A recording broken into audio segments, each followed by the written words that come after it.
Hello everyone and welcome to my channel. I'm Devine and today I'm going to be showing you how to create this quick French roll with just a pencil. As you can see, it pulls out easy. So to start with, we are going to gather up all the hair and then we are going to start twisting it almost like we would if we were creating a bun, but rather than twisting it into a circle, we are going to twist it up. Make sure it's nice and snug.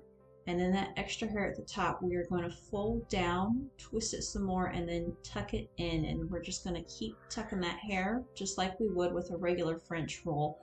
And here is typically where I put the bobby pins where I'm pointing to. So when we weave this pencil in, we are going to want to try to pin it in the similar spots that we would a bobby pin in order to keep that French roll in place. We don't want it to be loose because then it's going to fall out. So make sure it's nice and snug. And there you have it, a quick and easy French roll with just a pencil. If y'all have any questions, leave them in the comments below. And please like and subscribe if you enjoyed this video. Have a great day.